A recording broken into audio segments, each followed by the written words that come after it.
Manningham balances rural living and city lifestyle with a number of bushland reserves right on our doorstep. But in the summer months, this can create an increased fire risk. Located in close proximity to Donvale and Warrandyte and adjacent to the popular Mullum Mullum Trail, Currawong Bush Park is a haven for wildlife and a popular recreation spot for locals and visitors alike.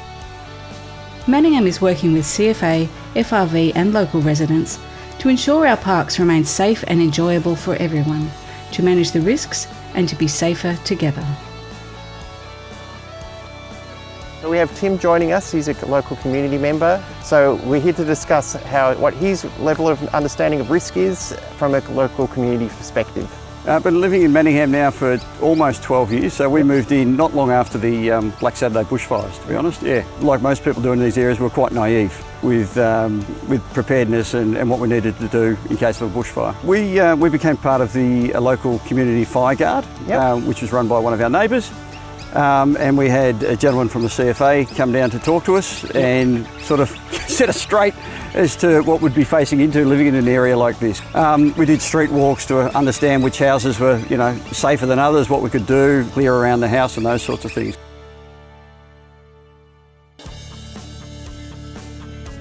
We have it written down, which is probably number one, and we sort of, every year we review it because there's some things that have changed in that period of time. The kids have got older, they can actually help us out more if we're caught out by a bushfire. Our plan is not to be here, but if you do get caught out, you need a plan B. Even when the kids were quite young, we did our role plays, which was the kids essentially sitting in front of their iPads, but now as they're bigger, they can do things like fill the bathtubs, get towels under doors, all that sort of stuff. But our aim is not to be there, this is about planning for the plan B.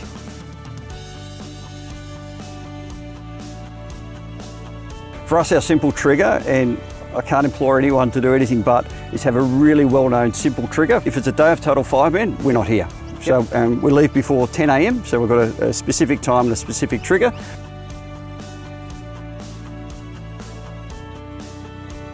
This is our fire kit, our Plan B kit. So we plan not to be there if we get caught out. I actually take this kit with me as well when I'm on the road travelling through the bush and things like that, which is handy. But it's got my fire blanket, it's got my cotton overalls, it's got my leather gloves, it's got my goggles, it's got my battery-powered radio, it's got a water bottle, it's got a first aid kit, it's got a torch, it's got all the things you think you need, and you've probably got somewhere around the house, but it's good to have it all in one place. So I've got my bag, my wife's got her bag, now the kids are older, they'll get their own bags as well.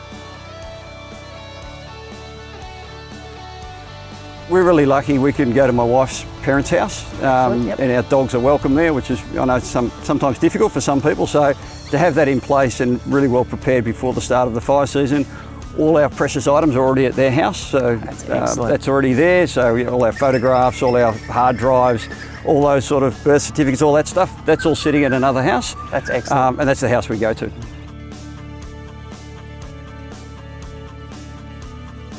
So we review our insurance every year to make sure we've got enough money to cover the changes to any building code changes along the way. The most important thing is to have it and make sure it's an insurance that covers not just direct flame, it would be my call out, but also smoke damage.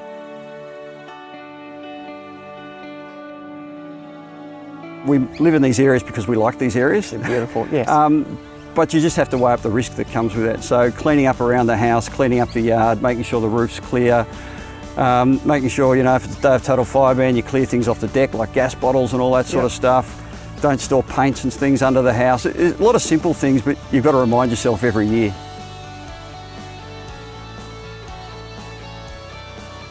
Manningham City Council provide green waste, which is great, so through the bins and through the big larger collections. So we keep our grass down. We've actually keep around the house. We don't have grasses around the house or bushes around the house. We've got stone paths all around the house. With stones, yes. Well, just around the house, we live in the bush, so you want some mulch, you want trees and things like that. But we keep the grass very low. We keep the bushes trimmed where we can.